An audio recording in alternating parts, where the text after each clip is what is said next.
Hey, Raveis Nation, coming to you with another Minute from Relocation. I'm Len. And I'm Kelly, and we hope you had a wonderful Thanksgiving with friends and family. I know I did.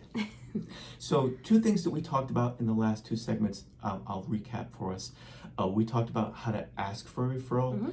Then we also talked about the information we needed for a referral. Now we're going to talk to you this morning about how to actually place it to us so that we receive that information. And how would we do that, Kelly? Well, it's quite simple. Once you're on Raveis 365, you're going to click on Company Documents on that front screen.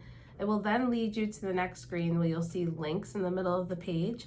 And midway through that link section, you're going to see Place Outgoing Referral.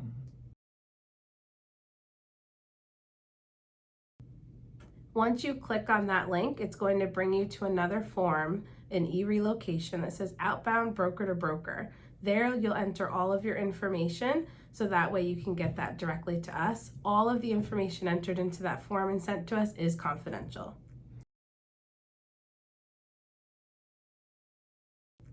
Now, we don't go away. This is not the only avenue that you could get to us. We could also be connected, of course, by phone or by email. Phone would be 877-539-4548. Yep, definitely. Well, we look forward to your calls and talking to you about your referrals. Till next time. Toodaloo. See you then.